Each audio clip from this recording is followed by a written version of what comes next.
My name is Lori Schechter, and I am honored to serve as the 65th president of the eBell of Los Angeles. Thank you. Founded in 1894 by women, for women, the eBell is a women-led, women-centered nonprofit dedicated to uplifting women and improving our community through accessible arts, learning, service, and civic engagement. We are an inclusive membership organization, so we hope that today some of you might consider joining our family. We have a membership desk, to my right in the back by the clock, with Haley manning it so you can get more information and applications and even join today if you'd like. We offer volunteer opportunities, a robust calendar of diverse programs like today's, and we are a 501c3 nonprofit with an 85,000 square foot campus that you're in today, and we will never refuse a donation, large or small. Thank you very, very much, Steve and Sandy, for being with us tonight for this very exciting program. Thank you, Andrea Grossman, who is the founder of our eBell partner, Writer's Block, for your support and for connecting us with these two extraordinary Los Angeles icons. Andrea, I'm going to have you come up here and introduce them and our program. Thank you all again today. Enjoy the evening.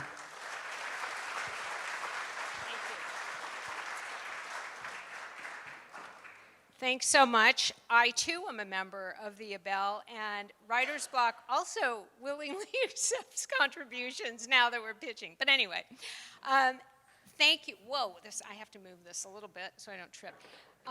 Thanks so much for coming to tonight's program with two of our favorite columnists from the LA Times, Steve Lopez and Sandy Banks. They are rock stars, and tonight is my idea of Coachella for art members. So, Writer's Block is now in our 27th season. I want to thank the eBell for making this glorious, beautiful LA place available to us tonight. So, Steve Lopez had better not retire. You know he's doing something right when mayors and bureaucrats run away in terror from his phone calls or mere presence. Consider what he's done for us, the residents. Okay, can you hear me now? Okay, now. All right, this is the important part. Steve Lopez better not retire because you know he's done something right when mayors and bureaucrats run away in terror from his phone calls or mere presence. Consider what he's done for us, the residents of LA, and for California as he chases down and sometimes discomfits them, demanding answers and pleading for solutions, all in such a delightful way for us, his readers. So Steve, we love you too much to lose you to endless sunset views from your hilltop. Retirement is a dicey subject for some, an absolute no-go for others, and heaven on earth for the rest. Is retirement alluring, terrifying, depressing, magnificent? In his new book, Independence Day, which is truly excellent, by the way, Steve talks to people who love their work life, to people who can't wait to screech that to a halt, and to people who offer wisdom, ideas, solace, and encouragement. Independence Day is by Steve Lopez, so of course it's great. I had no idea, though, that it would move me to tears, and I'm not an easy mark. I had no idea that I'd nod so much and laugh as much as I did. I did, however, have every expectation that Independence Day would be helpful, even enlightening, in helping me to understand what the future may or may not hold if and when I jump into that possibly beautiful unknown. Sandy Banks brings beauty coupled with common sense into her life, no matter what the circumstance, and into ours as well. I love how she explains big thorny issues to us via her own experience, whether it's racial justice, COVID vaccines, education, bad corporate behavior, prison reform, whatever her subject might be. She infuses such great humanity to her columns, and often she uses her daughters and extended family to bring moral clarity to the story. I don't know how she manages, but she distills such complex public policy and general travails of urban life into utterly relatable and surmountable subjects. So here's what's going to happen tonight. Sandy and Steve will chat about retirement, and when they're through, you can ask questions. I am going to go around with a mic, so you have to ask your questions into the mic so we can get it for our filming. Chevaliers is here with many copies of Independence Day, which you should read, no matter where you are on that retirement calendar. So now I'd like to introduce Steve Lopez and Sandy Banks, and I'm so happy. Thank you.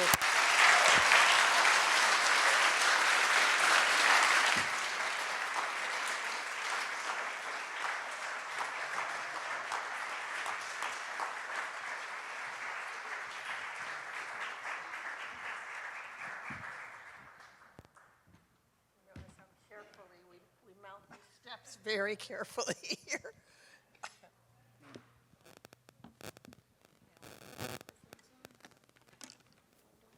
All right, can you hear me? Yes? Okay. The audience says, hold the mic close. Okay, oh, this is much better, yes. Okay, all righty. You ready, old man? I'm ready, let's go. Well, I have to first say that Steve and I have been talking about retirement for years, always in the question of, so what do you think? So what are you going to do? So, how do you feel? And I actually did kind of retire years ago and then unretired because I realized I didn't know what to do with myself. But that was when I was a youngster of 62. And it looks a lot different at 68. And I still can't imagine Steve retired, but start by telling us how you came to write this book. He's an accomplished author with many good books, and this one felt like it came out of left field a little. How did you come to this? Well, I, like you, have been thinking about this, talking about this. It's a conversation that's been, pretty common at the LA Times because as some of you might have noticed, astute observers that you are, that the newspaper has gotten a little bit thinner. And so, by the way, has the staff. And there have been, how many years have we had layoffs and buyouts? Yeah, the last one, well, they're still having them, I think. But yeah, for many years, a decade at least or more. And I started thinking in terms of, well, if I'm going to be doing it in a few years, but they make another buyout offer, why not just grab it? And some of my colleagues were grabbing it and running for the exits. And buyouts just strike me as really, they're kind of crazy. They pay you to not work. Just go on, Yes. Get out of here. And you get paid depending on how many years you've worked. And so for a lot of people who were going to get close to a year's pay to turn in their badges and go home, I thought, well, if I were to do it, I would get paid almost a year. Mm-hmm. That's what I did. Yeah. And it would take me to maximum Social Security. And so I started seriously thinking about it, and my book agent was visiting LA. And we had lunch, and he's been my agent for so long that we seldom talk book business. We talk family stuff, and he said, what's going on? And I said, I'm beginning to think about retirement. He said, yeah, me too.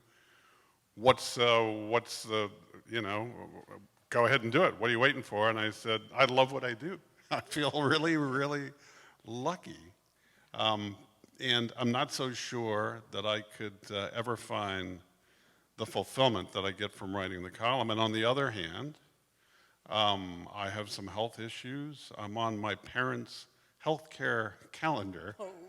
The same maladies at the same age And in their cases, it led to some cognitive loss. And I began fearing I'd be one of those people who waits and waits and waits to retire, and then the week after I do, to travel the world or whatever else, I can't remember my wife's name.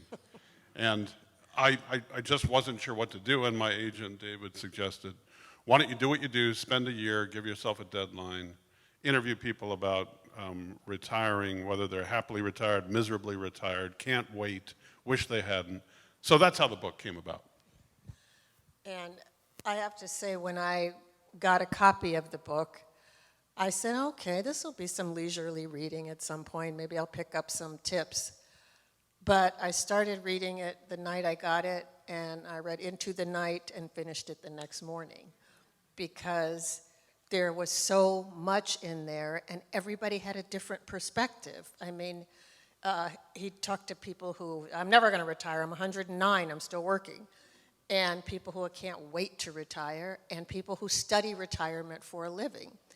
And for me, it really clarified things enough to the point, and I don't tell anyone at the Times this yet because I haven't said it, but I'm going to retire. And I don't know when, and I hope to keep writing. I hope they will let me keep writing, you know, as a freelancer or something, because when I retired before, it was like Steve. I would walk around the house writing columns in my head. And my daughters all said it's great now because we don't have to worry about everything we say might end up in a column. You know, we could actually talk. But I couldn't leave it behind. So I started freelance writing, and I like that a lot.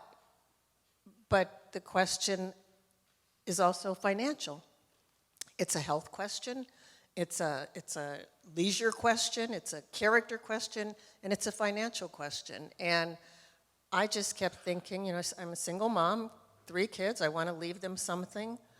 How am I gonna make it? And I still haven't figured that out, but I figure I would rather be happy and free and just cut back on it. I'm not a big spender. Anyway, my dogs are probably my biggest expense now, and I will get rid of them if I have to, but no, I won't. I spend an inordinate amount. They're old and sick and have diabetes and are blind, but I could cut back on things, because one thing the book made clear, somebody said something about, I have all these notes, but I won't use them, but you either need to have a passion. What was that thing? There were 2 things you had to have. Well, there are people who said that you need to find a way to, whatever your line of work, whether you're a teacher, a nurse, a writer, or whatever,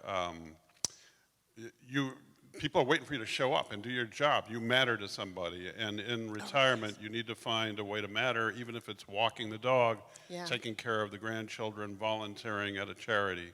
But you got to matter to feel fulfilled and maybe have a happy second chapter. And that was key for me in my decision making, because I do matter. I mean, I matter, you know, to my family. I now matter to all the birds that come in my yard. I matter to the squirrels. My daughter says I'm really close to mattering to the rats that come because of all the other things. But I realize I do. I still have a reason to get up. I have to get up. I have to walk the dogs. I have to do this. So I wouldn't be lost. And I think that's one thing. Another question was identity. Do you lose your identity? Yeah. And you worry about that, right? Well, and you must as well. No, I really don't, because I don't. Because but you have legions of adoring fans. And I am really grateful. They're friends. I can't think of them as friends, not fans. But I will. That buoys me even now. When I get an email, when I wrote about my daughter being stuck in San Francisco and not being able to get here for Christmas, and I got emails from other families doing that. That buoys me, and that stays with me, that I feel like I made a difference. And, you know, so I don't feel like my identity is a lot of things, but it's not so much a journalist anymore. And that's sad to me, but I came to grips with that as I was reading the book, that I don't have your passion, maybe. And I also don't have all the information that you have about this. I have two observations here. Number one, Sandy, you are not supposed to feed the squirrels. Yeah, I know. But And, they come right up to me with their little hands like this, and I can't help it. and number two, if you were to retire, I do not want to be blamed for it. I don't want you to tell me, but I read his book and decided to retire. I don't want that on me. No, it gave me clarity. It gave me clarity when the whole decision-making process just feels so like you can't know the answer. I mean, I think you said that there are 3 things you wish the Social Security Department would have told you to help you decide what to do. And for me, the thing was, I just want to know, like, how long am I going to live, you know? And that's because I don't want to leave any money on the table. I don't want to, you know. I know nothing about money, and I mean, I really don't understand money, and don't know. I don't know whether I can afford to retire. Yeah. What I do know is that there are all of these variables that make it harder to figure out, and that's why when the Social Security Administration statement comes and says things like, you have to decide whether you're going to withdraw now and get less or wait till later and get more, and everybody's situation is different, is what, oh, really? The problem is you don't know when you start drawing that Social Security whether you're going to live 10 days or 10 years or 20, and you don't know whether your nest egg is going to take you as far as you might end up going, and you can't anticipate, you know, the roof blowing off the house, which the last week or so has seemed possible here. Yeah. And then health issues. That you know, there's one guy in my book who had a pretty substantial nest egg and retired and was going to travel the world with his wife. And when there was a market dip, he lost a bunch of his nest egg, and then he was diagnosed with cancer. So today, in his late 70s, he's working at a checkout stand at a big box store near Disneyland, and there are, of course, so many people, especially in this haves and have-not economy and society that we live in, millions of people who can't afford to retire and may never be able to retire. So it's, and we're headed for some really difficult times. Anybody who saw my column today might have noticed that the numbers are staggering. In just a few years, the world will have more people over 65 than under 18 for the first time in human history. And in just a few years, California will have a senior, I hate to use the word, population that's a quarter of the state, at a time when housing costs have soared and when there will be for years financial and housing and healthcare equity challenges that we haven't begun to prepare for. There's a quote in my column today from Paul Irving at the Milken Institute who says it's second to climate change. This is the biggest thing coming at us that we're not prepared for. Wow. And how do we prepare for this? I mean, well, California has what's called a 10-year master plan for aging that Governor Newsom introduced just a couple years ago, and it's got benchmarks and a dashboard to monitor the progress. And that it all sounds great unless you happen to see the news today with Newsom announcing cutbacks because of budget concerns going forward. I don't think we're going to be prepared, and I think just like with COVID, it's going to hit hardest low-income communities, obviously, communities of color. I think that we are just not prepared for how the world is aging. I reached out to my mother's hospice nurse this week because I've always wanted to thank her. And we talked about the shortage of hospice nurses. There's a shortage now. Yeah. So what's it going to be when this age wave crests? And, you know, another reason I wrote the book is because when my agent said, spend a year deciding whether to retire, and I said, who would care whether I decide to retire? And he said, roughly 70 million people, potentially, because that's the number of boomers. So yeah. we're getting older in ways that this country and the world are not prepared for. We're also, though, aren't we? I know so many really vibrant people in their 80s and even 90s. I mean, aren't we also more engaged and more, prepared than other generations? Or I think that in many ways, well, people are living longer, which is another part of the problem here. Another problem is that darn, the birth rate is living longer and pretending that they're still young. And the other thing is that the birth rate is slowing in most parts of the world. When I got my knees replaced 10 years ago, I remember my surgeon saying, "You're coming in at the right time." And I said, "What do you mean?" He said, "There are going to be lines around the block because everybody your age thinks that they should be playing, on a basketball team or playing rugby, and we're replacing more joints than ever in history." wow. Well, I would just like to be able to go up and down the stairs easily in my house. We made it up these Not stairs, full. all right. Yeah, we did, though. My children keep threatening to get me the thing that if I've fallen and I can't get up. And I was like, give me 2 more years at least, please. Let me hit 70. I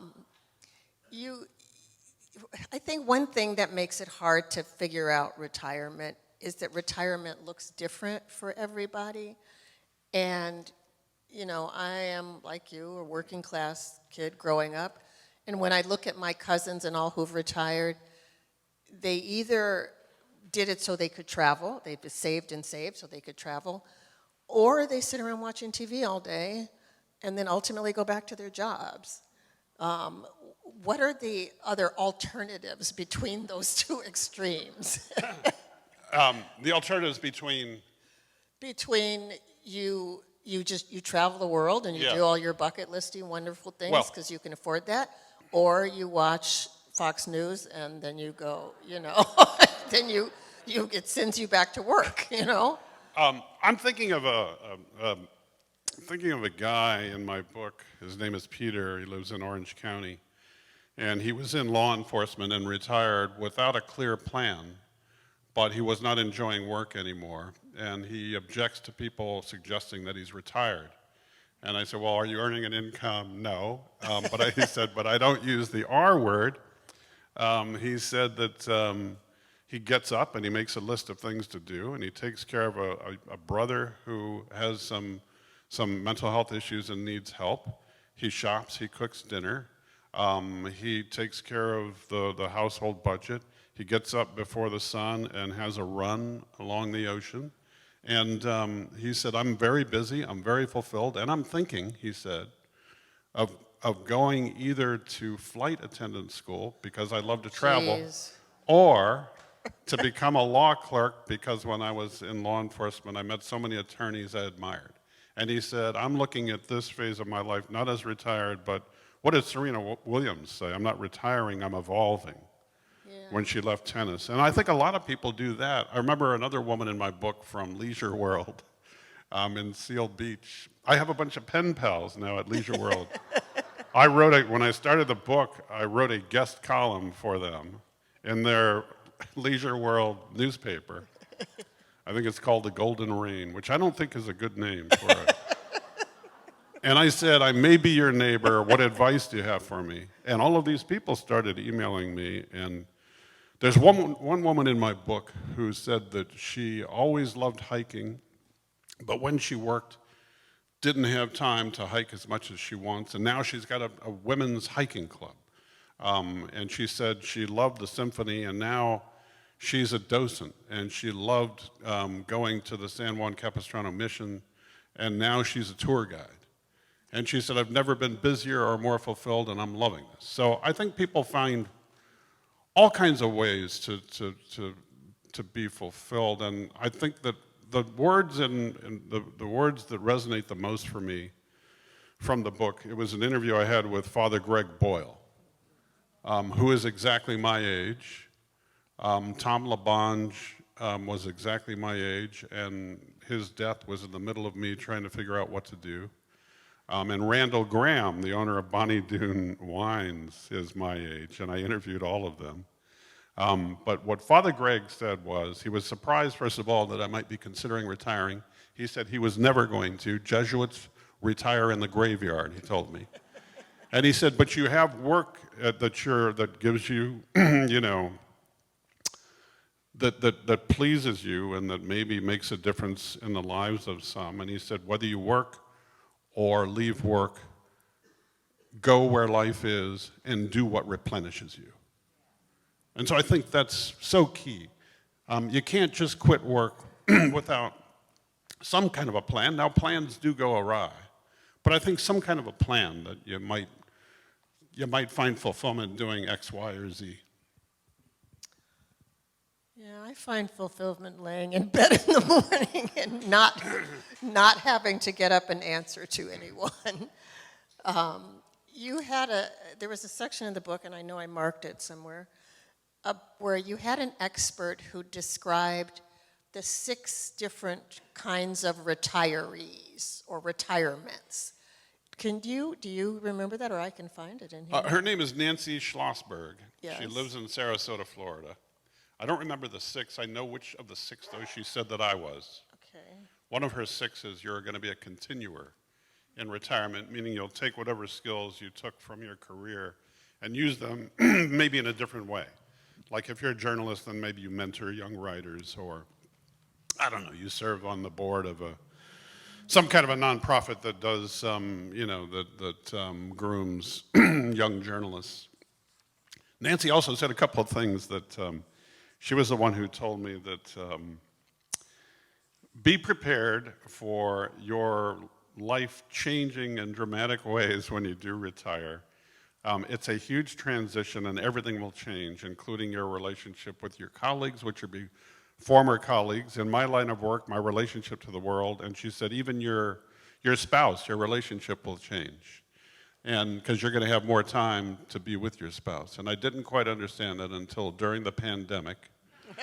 I said to my wife one day, wow, I'm working from home, and this is like a preview of my retirement. And she said, if this is a preview, I do not want to see the movie. She wasn't used to having me around. She's not even here tonight.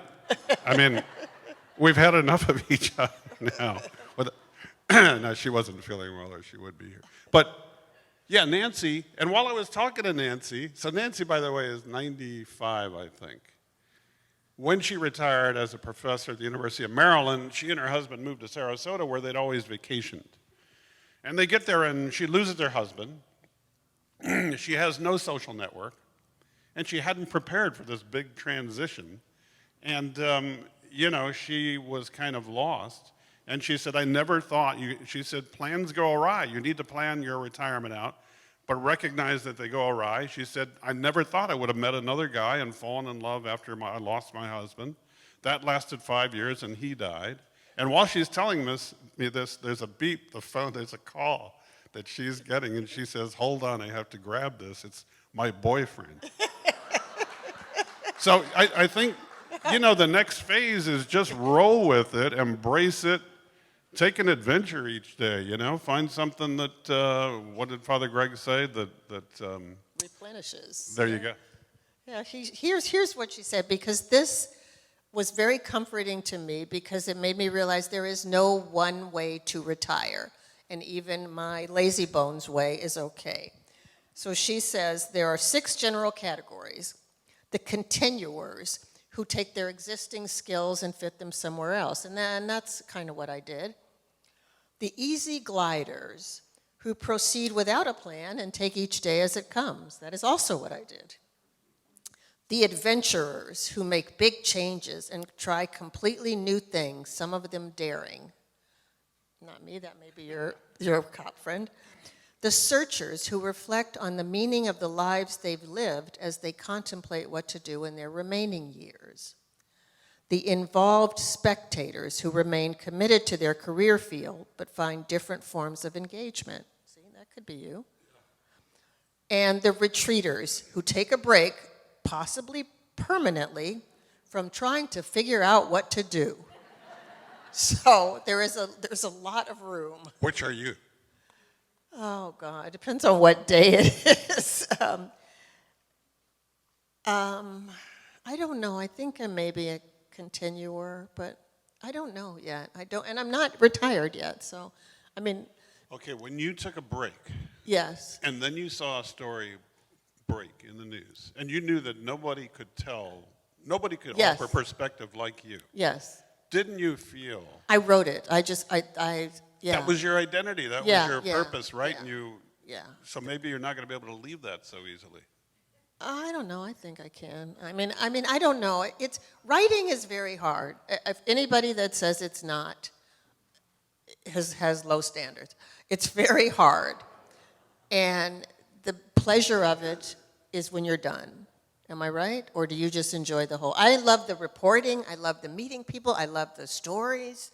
But then when you have to write it and sit down and make it mean something to the world, that's exhausting and it's hard. And it also means in journalism, you're never free of something. You can never just not read about something horrible that's happening because you need to write about it. And that's also tiring to me.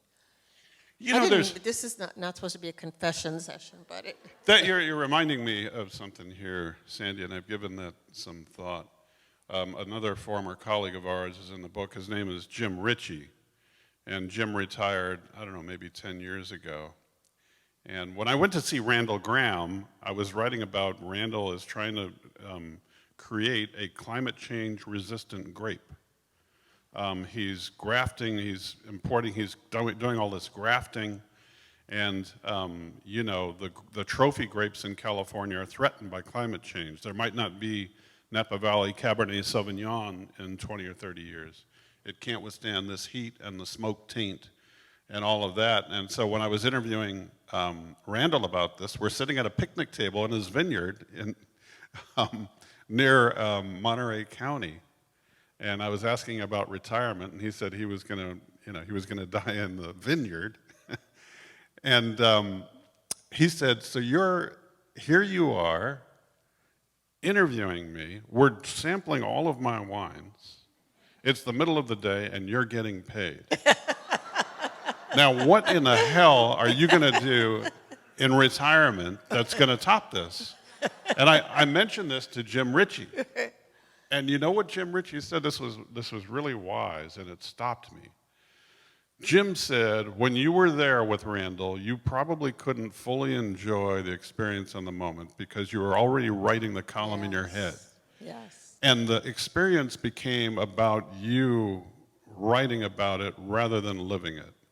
And he said that a big transition for him was really, really getting into the moment. And I think that that's profound in some ways. And I do worry that, you know, I'm missing things because I'm in and out like a burglar, you know? Yeah. Moving on to the next subject before people realize I didn't know what the hell I was talking about on the last one.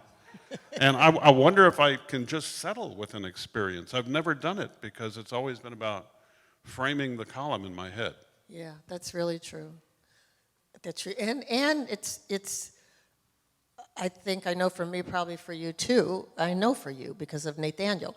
It's also, you meet people and you tell their stories, and often they are tragic or sad, and you can't leave that behind when you're done with the story. I mean, and so, you know, I often feel I'm carrying around in my head all these people that, you know, had tragedies in life. There's another factor in what we do, and it's more in recent years.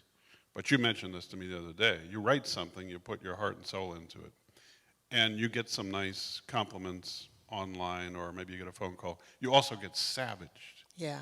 Pretty much whatever you write, and savaged in a way that I've never been savaged in my 50 years of doing it. I mean, people just hurl obscenities at you and make judgments about you, and that's you need a thick skin to get through that. I mean, you know, like people said I wrote about my daughters a lot. Well, when I wrote about my daughter not being able to get home for Christmas, so many people said, well, why didn't she just drive? Well, why didn't she just do this? Well, she doesn't have a car. Why didn't she rent a car? Well, she can't afford to rent a car. and she can't drive at night because she has a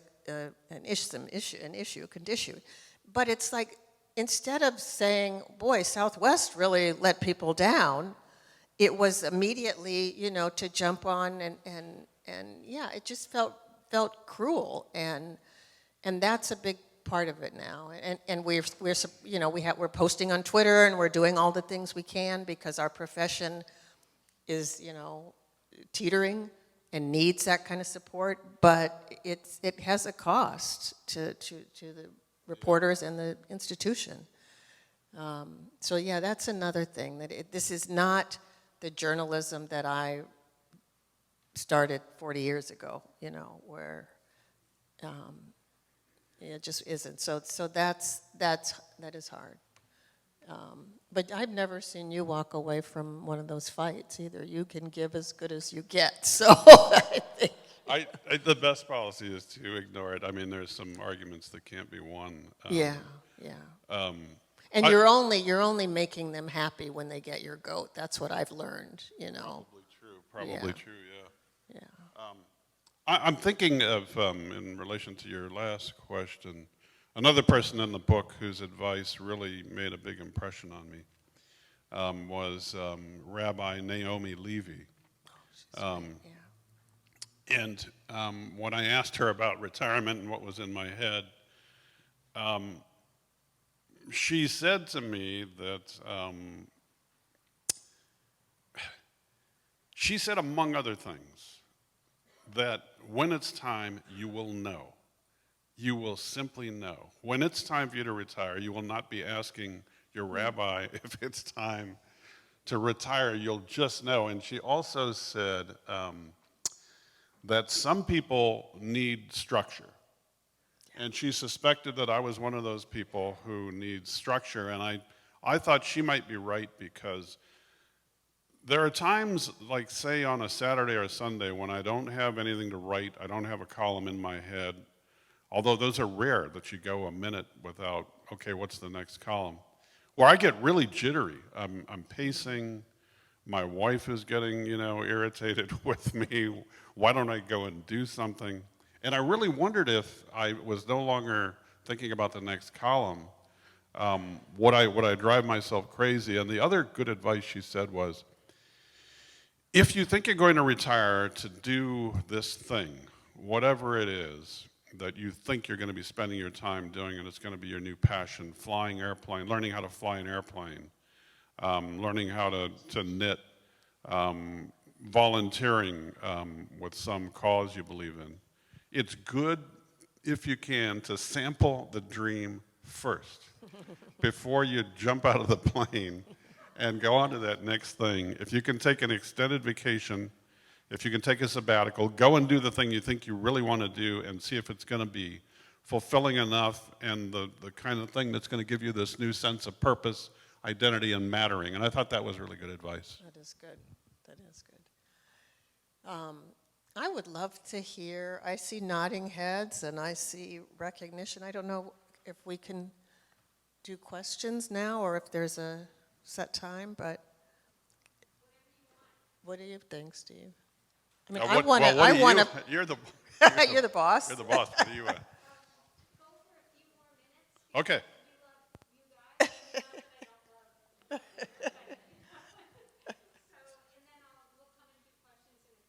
Okay. I can tell you about the two Hollywood legends that I interviewed, yes. Because I called and interviewed Norman Lear and Mel Brooks to ask their advice. And I think they probably both thought I was a little bit crazy calling them to ask, should I retire now? But I called them because they're in their 90s. Well, Norman Lear is now 100. But they were both still working and working quite a bit. And I wanted to hear from them whether, if you're in a creative field, and I'm not saying that writing a column is the most creative enterprise in human history, but you stare at a blank page or a screen and you got to fill it up with something. And what I wanted to know from them was, if you're in a creative field, is that oxygen?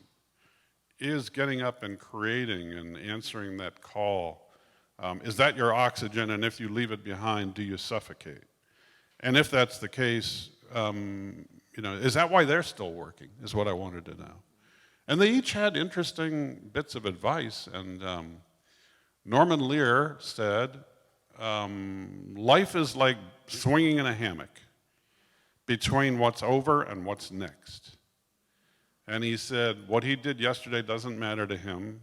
He's won a lot of nice awards and great acclaim. Doesn't matter. It's what's next. And he said he's had 100 years of wonderful nexts. And if you've got something that pulls you out of bed, it's, what replenishes you. Embrace it. It's a great luxury and privilege, so go with that. And Mel Brooks listened to me and said, so you like writing the columns? I said, yes, I do. And he said, but you might want to live on a kibbutz or try something you never did before. And I said, yes.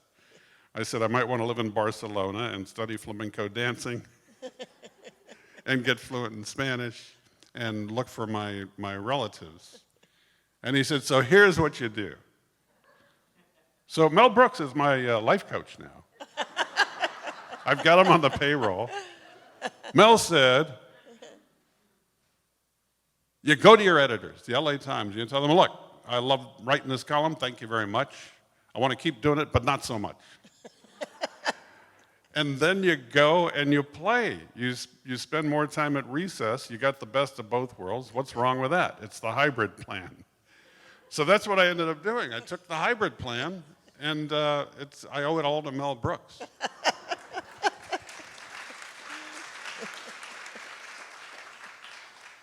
I suspect, though, you're probably working almost as much as you were without the hybrid plan. Well, the way we set it up is that I'm off. I work 9 months. I'm off 3 months. So I have 12 weeks of vacation to take when I want to take it. And it might be a block of 4 weeks in a row. It might be a solid month, or it might be, a week, 1 week out of every month. And it's really come in handy. I've been at this for 18 months now on this hybrid schedule, and my daughter went off to college just as I was finishing the book.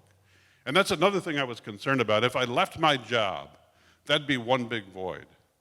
My daughter going off to college, leaving me an empty nester for the first time in my adult life, because I had kids who were a generation apart, that'd be another big void. And would I be able to handle 2 voids?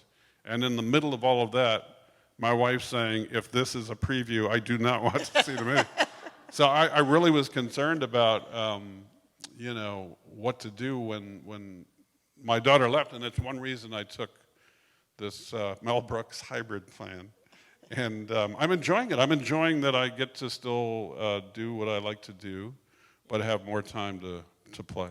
And I go see my daughter in Ohio. She's a tennis player in college there, and I get to go see her matches. And my mother-in-law, who I adore, lives nearby, so we're making good use of the hybrid plan.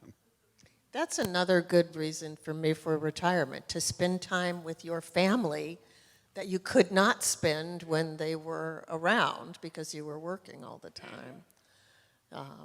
And I really need to do that because I don't, I worry about health costs and things like that going forward. What if I don't have enough money? But I have 3 daughters, so that's my assisted living plan. Someone's going to take care of me.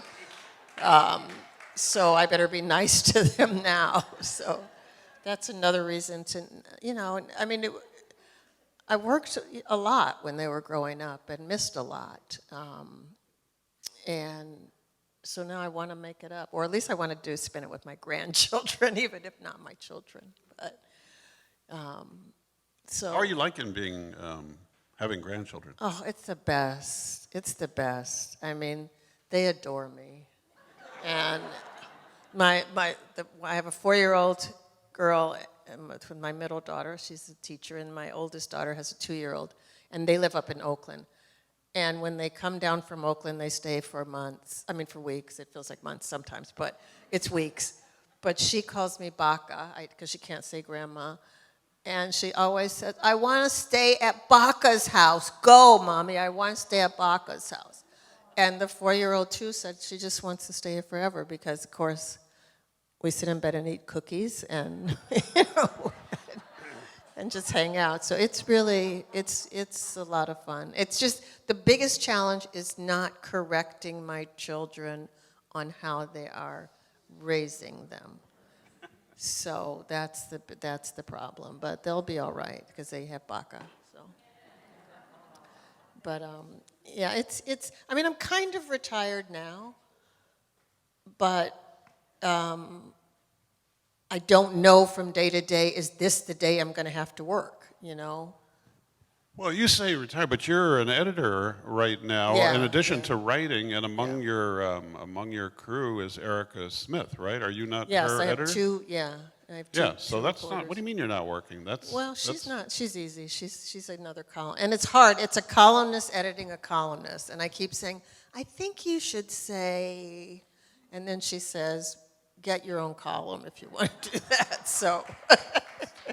Does she really say Yes, that? she does. We don't. She's not allowed to We say don't that to always you. agree. She has a very different perspective, and we don't always agree. And I do, and that's the one thing. And I say we had kind of an argument this morning, and I started, should I rethink the whole retirement thing and keep writing columns, because I clearly cannot force other columnists to say what I would like to say.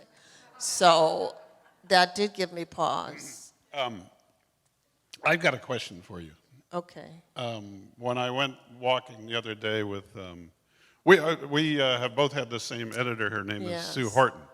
Sue Horton retired a year and a half ago.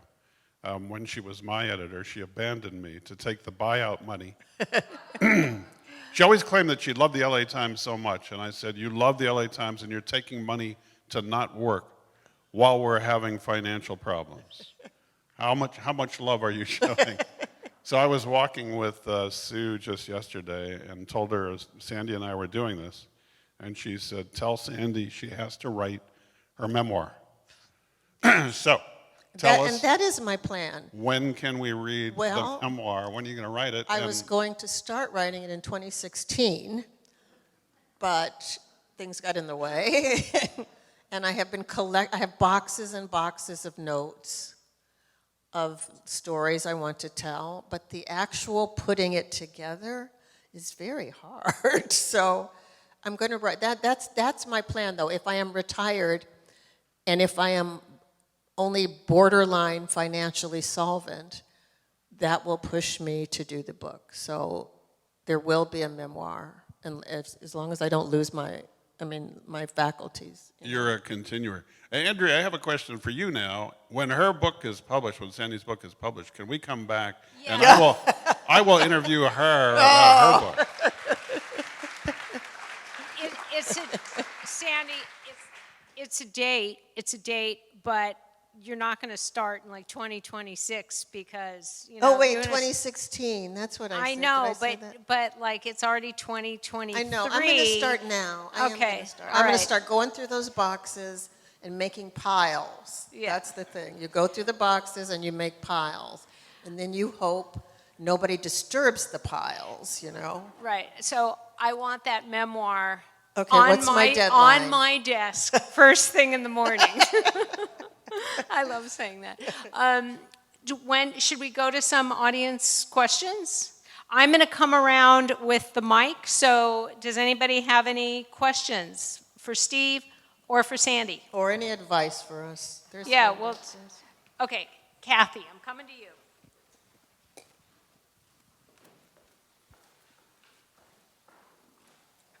Well, Kathy, you might have to meet me halfway a little bit. You have to walk.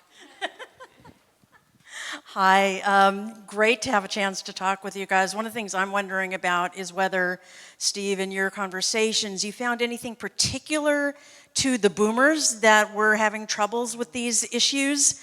I've been thinking about this a lot, having had Depression-era parents, Depression and then World War II-era parents who really put the fear of God about having enough money and not running out of money, and yet also growing up in LA in the 60s with the world is your oyster, you should get everything. I think that's a very boomer sort of a thing. So I'm wondering if you have seen any sort of particular boomer characteristics given our upbringing in these decisions. I've seen them in myself, and they're frightening. Here's what really worries me, and it's maybe why I didn't retire. Not knowing much about money, I don't know if I'm close to having enough to survive comfortably. My wife is 7 years younger than I am, and I have a daughter who's 19. So it's like, we need to make sure that we've got something coming in, and Social Security is not going to cut it. And I'm really in a panic when I think about the day when I begin drawing off of my retirement fund, because unless the market is going great guns, and I probably wouldn't be invested in the market because I'm a coward. I mean, I would never drop a nickel into a slot machine because I'm assuming it's not coming back. And so when my nest egg begins to shrivel, I'm going to be in a panic, and I'm going to be thinking about things like, do I really need that pair of shoes?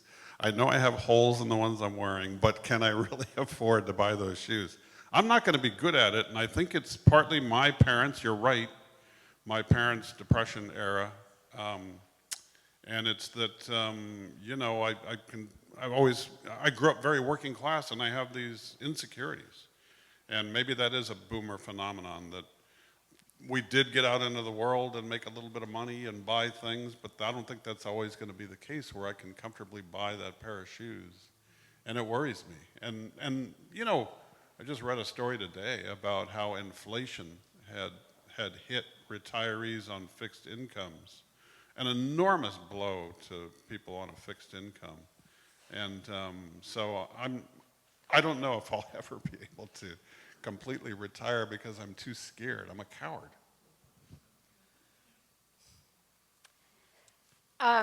Somebody else? This is actually a question for Steve. Of all the subjects that you've tackled over your career, which has had the most impact on you? I mean, you've done politics, homeless. Is there one particular area that impacted you most? I'd have to say that it's mental health because when I started writing about my friend Nathaniel, in 2005, Sandy mentioned how this became, sometimes the people you're writing about, your lives become entwined a bit, and that's been the case with Nathaniel, and I've felt a duty to him to try to shine a light on what might some of the solutions be, and I feel pretty much like a failure in that regard because I've been writing about homelessness and about mental health and homeless public policy since 2005, and you might have noticed that things have not improved terribly. So I don't know that I don't know that I've learned enough to have a significant enough impact, but those issues concern me very much, and one reason I was, Nathaniel, by the way, is from Cleveland, where Sandy is from, and I'm still, Nathaniel and I are still connected.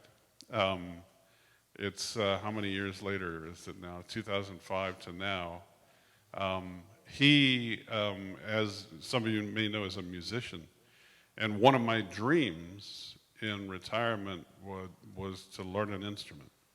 And when Rabbi Naomi Levy told me to sample the dream and carve out time for what I think I want to do, I dragged my dusty guitar out of the garage, and I've been playing every day for over a year. And I now go to the Rio Hondo subacute nursing facility and play music with Nathaniel. And nobody is going to put us on the road together. Nobody would buy a ticket. But he just means so much to me. And I think of Father Greg's words here because Nathaniel for me was a reminder that although he'd been stricken through no fault of his own with this horrible diagnosis and this disease that had gripped him and still hasn't loosened his grip 50 years later, he found what all of us are looking for, purpose and passion. He knows what replenishes him, and it's still the best drug he's ever been given, and he plays music every day. And, I had 2 suicides in my family, my father's lost a brother and a sister, and it was in the days when you didn't hear the words clinical depression, you heard, oh, they had the blues. It was another reason I think I was drawn to Nathaniel. It was like an exploration of my family's own issues. And so I'd say that Nathaniel was a gift to me in many ways. It took me into this world that I learned more about. But what I really learned about was the human spirit, because for him to just keep going and to wake up and cannot wait to get to the music is still an inspiration to me. And I just want to say to you, you said something about feeling like a failure in that, but you taught us, that story taught us, before homelessness exploded into what it was, how complicated it is, and how challenging, and how all of the goodwill and the resources and all sometimes can't conquer that. And I think that was an important lesson, as we struggle now and we look for some quick way to get people, housed, but it's a complicated process. And I think your story and your journey, educated all of us in that. I mean, my hope was destigmatize mental illness, make people less fearful and a little more compassionate. And I hoped that in writing about Nathaniel, I was, writing about many others like him and families. And, speaking of Erica, her column, was it today or yesterday, was about Tracy Kidder's new book. Have you guys heard about Rough Sleepers? Rough Sleepers is Tracy Kidder's book on the legendary street doctor in Boston, Jim O'Connell. And Rough Sleepers is what people sleeping on the streets are referred to in Boston. And I thought Erica wrote a really good column on Tracy's book. And tune in to the LA Times Book Club, January 26th. I'm going to be interviewing Tracy Kidder. Are we allowed to plug at this event, another event? Not for the LA Times Book Club, no. But don't forget to go see Haley and become a member Yeah, right. of Writer's Block as well. Wait, and we have a few more questions here. Yeah, the Tracy Kidder, Steve Lopez program should be terrific. Yes. Just so. Thank you for being here. It's been very, very interesting and enjoyable. The newspaper field is changing a lot. I have a grandson who's just graduated from college and who wants to be a writer. Do you have any suggestions? I just spoke to Brian.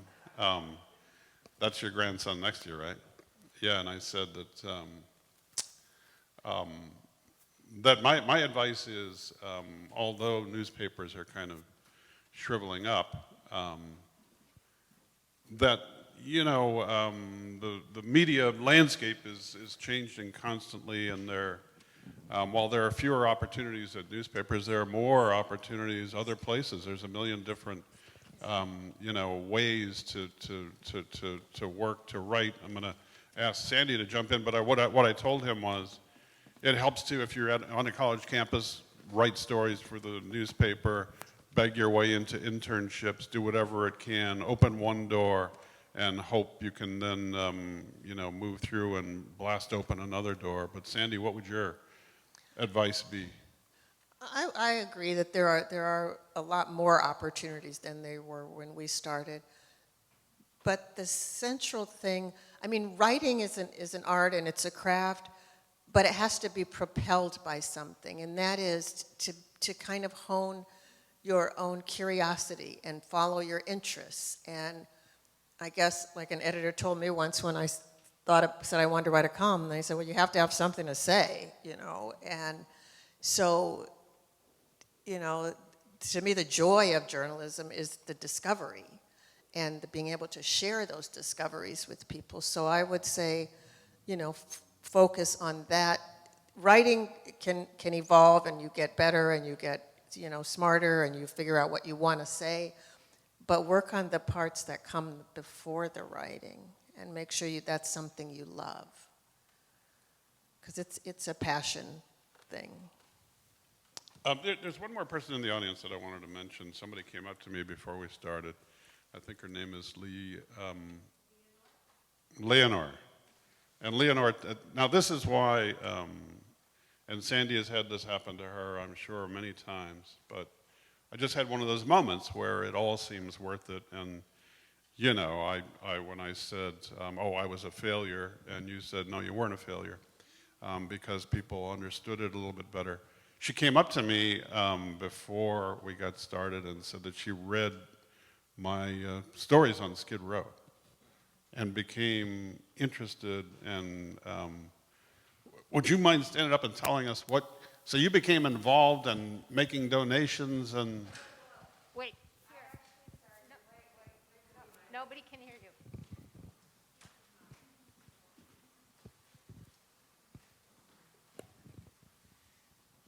Hello. So I was in middle school when I started reading your news articles. My teacher, I'm from inner city Los Angeles, so I'm from Huntington Park, and my teacher got us the membership to the LA Times. Most students didn't read the newspapers, so one of the articles I picked up was yours, and I read your series, and it impacted my life so much. One, it made me like the newspaper. And I remember that when I was in high school, I asked like for 1 year to have the newspaper membership, but it made me, what you said, have compassion and understand that homeless people have a story and that I need to understand that and be willing to seek what we might not see from them at face value. So for my birthday 1 year, I asked donations for family members, friends, and everyone so I could feed the homeless people, because your story has kept coming up in my life for many years, and I carry blankets, and I talk to people, because homeless people in my community will go to Starbucks, and I would buy them drinks. Your article impacted me so much, and I carried it with me since middle school. I can't forget the article. So for me, it's really amazing to be here in your presence. A little emotional, actually, because I never thought I would have the opportunity to meet you. I'm so flattered by that. That's just really so gratifying. I'm so flattered. And what I was trying to do, I didn't have all the answers, but what I was trying to do was make people care enough that they would want our elected leaders to find the solutions. I didn't have all of the solutions. Carol Schatz is here, who worked very hard to try to address homelessness and, you know, the intersection of homelessness and commerce in Center City. And it looks to me like, the last time I was here, wasn't long ago, I heard Karen Bass's victory speech in the courtyard right behind us. And it looks like maybe things are moving a little faster now. And we'll have to wait and see, because these are big challenges. But I think I'd have to say, are you encouraged by what you're seeing so far? I am, and I think she knows the problem already too, and she's equipped. So, yeah, I'm hopeful. I mean, it's not easy, but I'm hopeful. Myself as well, your articles back then meant so much to me. In fact, every Sunday I'm part of Hang Out and Do Good. Probably some of you know it. And we collect everybody at home. It was a great help during the pandemic. You make 10 lunches, you bring it to my house, to all these other homes. You know, we feed about 7,000 people every Sunday, and it keeps going on, and it's all because of you, and I appreciate it. The question I want to ask about retirement, I haven't read your book, so I'm looking forward to reading it. What about when it's forced upon you because of the pandemic? I know so many people who really just couldn't transition to Zoom or to doing everything online. My mom, older people, and their shyness now, their fear of going out in public has, to me, I see this new population of real hermit type people who can't go back to any source of what they love? Yeah, the workplace is changing dramatically right now, and retirement is changing dramatically. There's a guy in my book named Ken Dichtwald who up in Oakland runs AgeWave that studies these kinds of trends. And one thing we learned in the pandemic is that when people did not go back to their jobs, decided they didn't enjoy them or were never again going to, have to deal with a commute. Well, now that we have virtual working and working remotely, and some jobs were not filled, people were reaching back to retirees who maybe their nest egg took a hit and hiring some of those people. It's working in crazy directions right now that there's in some ways ageism driving people out and the shrinking, when the economy, really downsized, people hurting, and then as things began to rebound, some of those people finding jobs again. And I have begun a new column. It began today. I don't know if you guys read online or in print, but I'm no longer doing the column that Sandy and I have been talking about here tonight. I decided over the past few years that I wanted to write a column entirely about the kinds of issues that you brought up, aging related. And so my first Golden State column was in today. And in this column, I'm going to address some of the things I mentioned earlier, like housing insecurity and financial insecurity and difficulty with access to quality health care and the shortages of home health aides, of hospice nurses, all of these things that are racing at us that we haven't begun to figure out. And with this burgeoning senior population in California, about 1 in 5 are expected to be living in poverty, and that's attributable largely to low wages, fixed income, and rising real estate. And one of the people in my column today is Dr. Laura Trejo, who runs aging services for LA County. And she said she's trying to think of this time. I want to write about aging as both a blessing and a burden and everything in between. And she said she's trying to look at this time as an Imagineer. She said she feels like she's Walt Disney.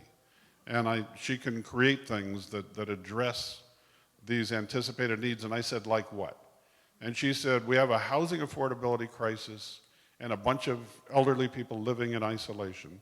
We also have many older people living alone in a big house. So I want an inventory of those people living alone, and we're going to create communities and homes like that so that she makes some income on having roomies. And the roomies don't all have to be 80 years old. They can be 20 years old going to college, and the dorms are full. So that's what she means when she talks about urban planning and transportation and redesigning housing and the way we get around mobility issues and the kinds of work we do. She also has this idea of mentoring working 2 ways, because a lot of the solutions here are intergenerational. And it would be older people in retirement being continuers and maybe mentoring young people, but then young people mentoring older people on technology issues. So it's a really interesting time right now, and I hope to cover all of these issues, or at least some of them, in my new column called Golden State. Well, I have a question. I can't wait to start following Golden State. But looking back at your Coastal Commission, all these other topics that you've covered so powerfully over the years, including literally chasing Mayor Villaraigosa, all over the country. Remember that? I mean, it was the funniest stuff. I went to Texas looking for it. Okay, all over the country. That's all over the country. Is that all in the rearview mirror for you, or, will you be incorporating that kind of powerful anger into Golden State. I was really conflicted about this move, Sandy and Andrea, because I had a really good gig, and why would I walk away from it and do this other thing where I'm kind of pigeonholed? But I don't feel pigeonholed. I feel like I can write the same kind of column, and I also feel like this is not a column just about and for older people. I feel like if you are in medical school today, you ought to be thinking in terms of where is going to be the greatest need. We're going to need, gerontologists and geriatric doctors and home health aides. If you're in technology, we need to redesign, make whatever is available to anybody regardless of income. If you're in real estate, if you're in urban planning. So I think that there's an opportunity here for younger people, and I see the column as me visiting all of these people, including millennials who want us to shrivel up and die and get out of our houses so that they can finally enter the housing market. I'm kind of excited about being my own Imagineer on what this column can be, Golden State. And if it doesn't work out, maybe I can go back to what I've been doing. And you can report back from Barcelona. Yeah. There you go. Yeah. Also, there's an awful lot of wisdom and experience in this room. And I know Steve would, if there are things that you think he should cover in that or experiences that you want to share, you can email him, right? I mean, this is good. Please do. When I wrote this column this morning, it appeared only online. It's going to appear in print on Sunday. I have about 250 emails from readers because so many newspaper readers are, my age, and they're experiencing all of these things. And so the column is only going to work if I hear from people like you about what your experiences are, and I got a lot of good ones today, some really good responses to the column.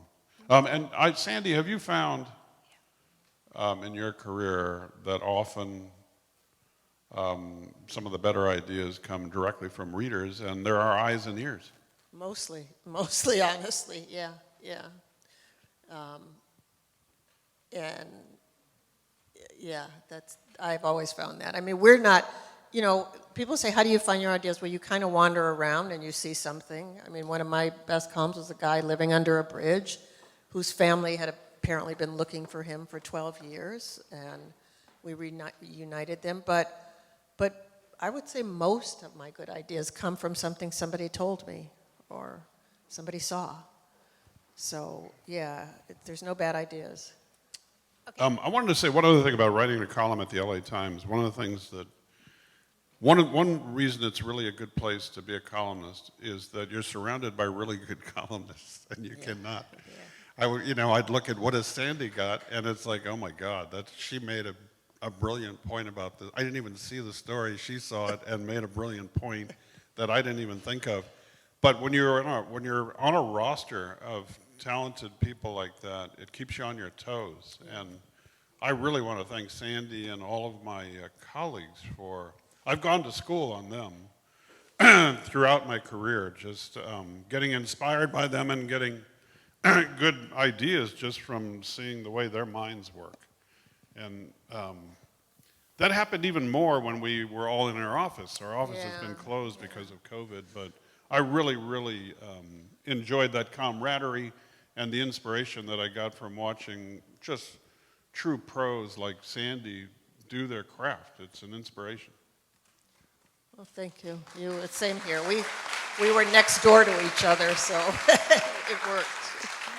Thank you. I think, I know there are other questions, but I think this is a perfect place to wrap up, and maybe you'll be in the lobby for a couple of minutes so that people can say hi to you, Steve and Sandy. Would that be okay? Okay, wonderful. Take a picture with that young lady. You should take a picture. Oh, thank you.